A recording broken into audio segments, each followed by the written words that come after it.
Baik, Assalamualaikum, salam sejahtera, salam GBN, salam Malaysia, salam kuasa ketiga.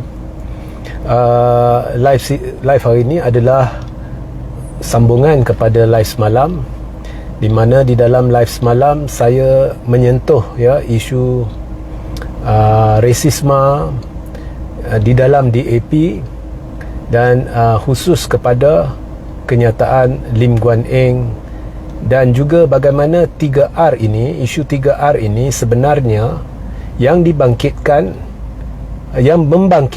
tak lain tak bukan pemimpin-pemimpin DAP, pemimpin-pemimpin Pakatan Harapan secara amnya yang menghasut rakyat, tetapi yang diugut, yang dihukum adalah rakyat yang tidak melakukan sebarang kesalahan. Jadi kita sentiasa diugutlah, jangan bangkit 3R, jangan bangkit 3R, 3R tak boleh. Now, pertama sebelum saya lanjutkan berhubung dengan rasisme dalam DAP ni, yang telah pun saya sentuh dalam live semalam, jadi anda perlu rujuk. Saya telah membuat satu program ataupun wawancara, sesi wawancara bersama Peguam Muhammad Hanif Katri Abdullah, dan di dalam program itu kami telah membincangkan dan Muhammad Hanif telah menjelaskan sejelas-jelas mungkin bahawa tidak salah jika kamu sentuh 3R. 3R ni agama, bangsa dan raja. Kamu boleh bincang soal agama, kamu boleh bincang soal kaum mahupun raja. Isunya yang tidak dijelaskan dengan cara yang bertanggungjawab oleh PH mahupun pihak berkaitan adalah di mana perbincangan 3R ini boleh menjadi kesalahan. Dan dengan mudahnya perbincangan ataupun jika anda sentuh isu 3R ini, ianya menjadi kesalahan hanya bila anda melakukannya dengan cara yang melanggar undang-undang. Contohnya anda menghasut satu kaum untuk membenci kaum lain, lebih-lebih lagi dengan fakta-fakta palsu, fakta-fakta yang menyimpang, ataupun sentimen yang jelas ataupun mungkin bertujuan menimbulkan kekecohan, menimbulkan kekacauan, menimbulkan rasa ketegangan, ataupun ketegangan menimbulkan rasa tidak puas hati, di mana ada unsur-unsur yang berupaya menimbulkan kacau bilau dan sebagainya. Itu salah. Begitu juga jika anda sentuh agama dengan cara yang salah, baru anda sedang melanggar undang-undang. Tetapi mereka tidak bertanggungjawab, mereka hanya menakut-nakutkan rakyat, mengugut rakyat. 3R. Mereka cerap di dalam minda anda 3R satu jenayah. Walhal dengan melakukan demikian, mereka sebenarnya cuba mengunci mulut rakyat supaya bila mereka sendiri, sebab pemimpin mereka lah yang paling banyak mencetuskan 3R, bersempadankan jenayah. Kalau orang tegur, orang kata, orang akan dituduh mengungkit-ungkit isu 3R, mengungkit-ungkit dengan bagi tujuan politik. Maka orang akan dipersalahkan. Jadi mereka dapat tiket bebas lah. Mereka, pemimpin mereka dapat tiket bebas untuk mengeluarkan kata-kata bersempadankan Islamofobia, kata-kata rasis, dan tidak ada tindakan. Jadi baru-baru ini polis diraja Malaysia sudah mengumumkan bahawa siasatan sudah dimulakan terhadap Lim Guan Eng. Ini adalah sesuatu yang baik, kerana menurut Malaysia Now yang memetik China Press, Guan Eng telah mengeluarkan kata-kata yang apabila saya baca, dan saya kira ramai baca, ianya rasis, ianya anti-Islam, bersempadankan Islamofobia. China Press dilaporkannya, kemudian mengubah laporan dia. Kalau awalnya mereka sebut tokong, Guan Eng bicara pasal gelombang hijau boleh robohkan tokong yang dia tak suka. Kemudian China Press ubah daripada tokong jadi kuil Hindu. Kuil ke, tokong ke, tapi kalau anda baca konteks yang dilaporkan, ianya tetap sesuatu yang berbau hasutan, memang bersifat rasis, anti-Islam dan bersempadankan Islamofobia. Dan kenyataan-kenyataan lain yang telah dibuat oleh Guan Eng mencerminkan atau menggambarkan bahawa Guan Eng sedang cuba untuk menakut-nakutkan orang Cina terhadap PAS, terhadap Perikatan Nasional.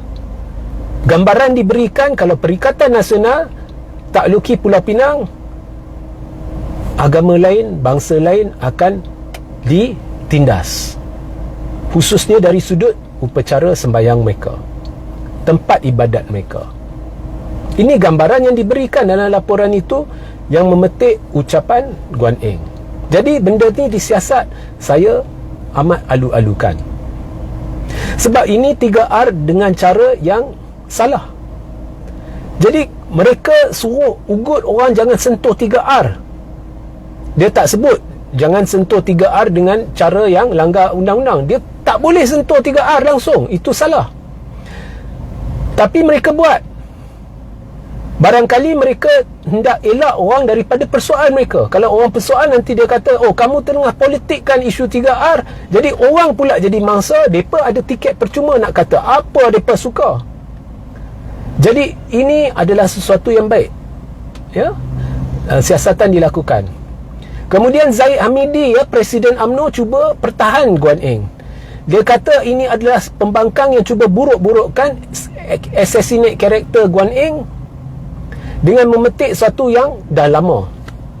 Ya, kononnya ini Guan Eng rujuk pada perobohan Kuil Hindu tahun berapa.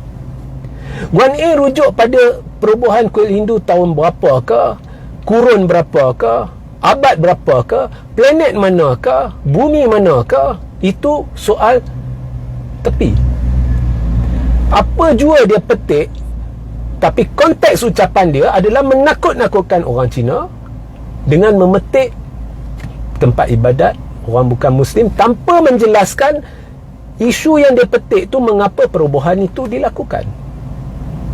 Kalau anda lihat di Kelantan, ada tokoh-tokoh Cina, ada kuil-kuil Hindu.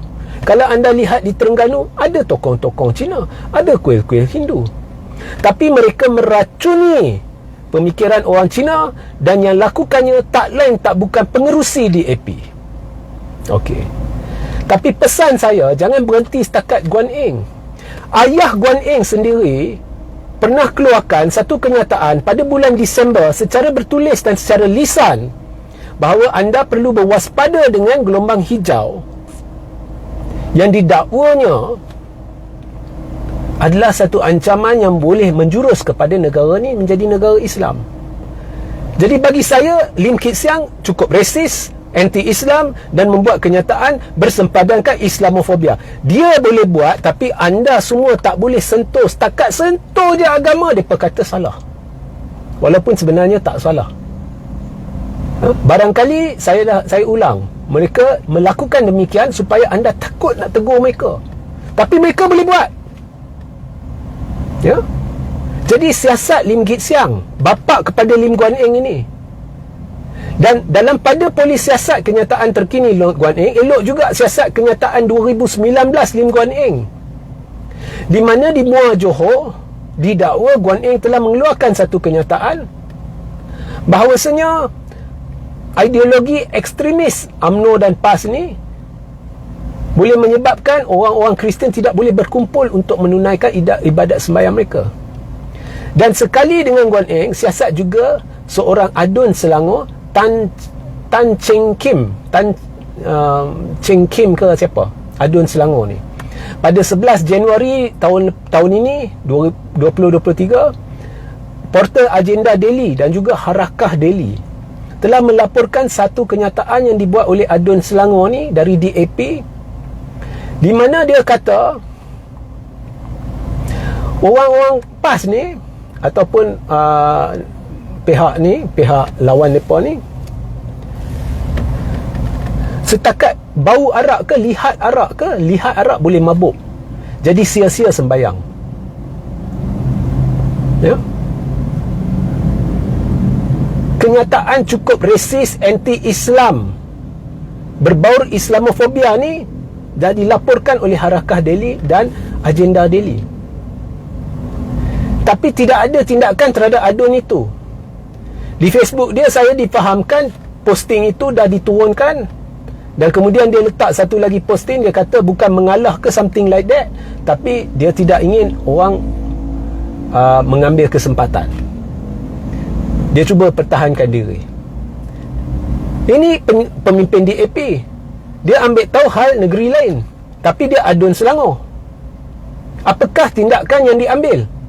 Cuba rujuk, pihak berkuasa rujuk agenda Delhi 11 Januari 2023 atau rujuk Harakah Delhi.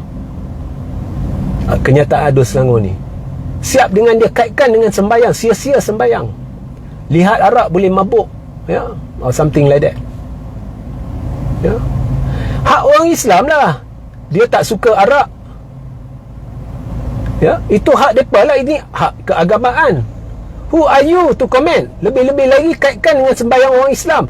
Begitu kurang ajar pemimpin DAP, tapi tak ada tindakan. Adun sama ni, dia ada letak satu gambar topeng muka, tapi bukan topeng muka kat hidung dengan mulut, topeng muka untuk mata. Ada orang dia pakai topeng muka mata, tutup mata bila tidur. Dia kata elok orang PAS ni dia pakai topeng itu. Ada lagi satu, dia kata Hadi ni kotor ke pemikiran kotor. Lagi satu, bila Hadi komen berkenaan dengan pakaian sopan, dia kata pakaian sopan ni adalah sesuatu yang baik dan sebagainya, dia suruh Hadi shut up, diam, kau jangan masuk campur urusan agama lain. Kalau kau lihat Facebook Cina ni, ini manusia resis. Saya lihat, saya dapat dia ni anti-Islam. Bertindaklah terhadap dia. Lagi satu, Ngakomeng. Ngakomeng telah salah guna kuasa dalam kes kompaun yang dikeluarkan oleh Majlis Perbandaran Kota Baru terhadap seorang perempuan Cina. Ngakomeng kata orang-orang bukan Islam terkejut. Dia kata ini tidak sesuai bagi orang bukan Islam. Jadi dia telah menimbulkan kesalahan pertama, menimbulkan persepsi palsu dengan kenyataan ringkas itu bahawasanya Majlis Perbandaran Kota Baru ni cuba menguatkuasakan undang-undang Islam terhadap perempuan Cina. Walhal sebenarnya dalam Majlis Perbandaran, dalam bahagian perniagaan itu ada untuk orang Islam dan bukan Islam, dan dalam bukan Islam itu adalah berkaitan pakaian sopan, dan ini undang-undang mereka, dan ini tidak ada masalah. Dan perempuan Cina itu di compound menggunakan undang-undang yang berkait dengan bukan Islam, tak ada kaitan dengan undang-undang Islam. Jadi di situ Guan Eng telah mengelirukan rakyat dengan menggunakan kedudukan dia untuk memberi gambaran ini adalah penggunaan undang-undang Islam, atau membayangkan ini adalah penggunaan undang-undang Islam terhadap bukan Melayu. Jadi apakah niat Ngakomeng untuk menakut-nakutkan orang Cina? Kononnya PAS ini dia ingin kenakan undang-undang Islam terhadap bukan Muslim. Itu pertama, kena siasat. Sebab Ngakomeng telah mengeluarkan kata-kata berbaur Islamofobia, bersempadankan Islamofobia. Kedua, yang paling tidak masuk akal, Ngakomeng sebagai menteri telah campur tangan dalam urusan pentadbiran pihak berkuasa tempatan di Kelantan. Dia kata dia tak campur tangan, tapi sah campur tangan. Malah ini telah disahkan oleh Peguam Muhammad Hanif Katri Abdullah dalam sesi wawancara dia bersama saya. Dan yang paling pelik, ayah kepada perempuan Cina itu sudah pergi berjumpa dengan pegawai di Majlis Perbandaran Kota Baru dan telah mendapat penjelasan, dan dia puas hati dan bayar kompaun. Sudah bayar kompaun, lepas dah bayar kompaun, Ngakomeng keluar nak jadi hero filem Tamil. Oh, kita sudah hubungi Majlis Perbandaran Kota Baru, mereka sudah setuju untuk tarik balik kompaun, perkara ni dah selesai. Selesai apa? Benda ni dah selesai bila ayah dia dah bayar kompaun. Jadi Ngakomeng telah salah guna kuasa, dan Ngakomeng telah melakukan sesuatu perbuatan yang bersempadankan Islamofobia. Bila nak siasat? Ini 3R. Kemudian ada Ramasamy. Ramasamy mengeluarkan kenyataan mempertikaikan penguasaan orang Melayu dalam sektor awam dengan cara yang tidak berfakta, dengan cara yang nak petik muat fakta-fakta palsu, fakta-fakta tidak tepat yang boleh mengelirukan rakyat, bersempadankan perkauman. Ada tak siasatan? Orang merungut. Ada tak siasatan? Tak ada. Ini 3R. Sebab cara dia bangkitkan, dia petik muat fakta dia semua tidak betul, ya, berat sebelah. Kemudian dia nak cuba ungkitkan pengaruh orang Melayu Islam dalam sektor awam. Ini pemimpin-pemimpin DAP. Banyak lagi contoh, tapi saya petik yang contoh-contoh ni. So, gambaran yang saya dapat ni, DAP resis, anti-Islam, parti ekstremis, dan sentiasa mengungkit-ungkitkan sentimen Islamofobia. Tapi mereka kata PAS ekstrim. Mereka kunci mulut hang supaya hang takut nak persoalan mereka, kemudian mereka cakap ikut suka hati. Jadi bila nak siasat dengan Komeng salah guna kuasa? Dan bincang pasal salah guna kuasa bila nak siasat menteri pelancongan yang didakwa telah menimbulkan kekecohan dalam KLIA. Sebab bila saya lihat menteri dalam negeri buat sidang media hanya cerita babak rasuah immigration, ada banyak isu yang timbul dalam kes kecoh tu. Satu, kemungkinan immigration buat rasuah secara am. Satu lagi isu kemungkinan immigration dalam kes menteri itu terlibat dalam rasuah.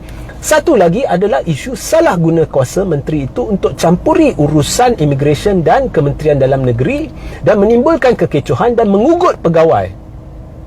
Benda ni tak ada orang sentuh. Adakah kerajaan, saya tanya, adakah kerajaan cuba melindungi menteri ni? Sebab bila sidang media asyik rasuah immigration, babak menteri ni macam mana? Kita pun nak update. So, fikir-fikirkanlah, ya, sehingga kita berjumpa di lain masa. Assalamualaikum, salam sejahtera, salam GBN, salam Malaysia dan salam kuasa ketiga.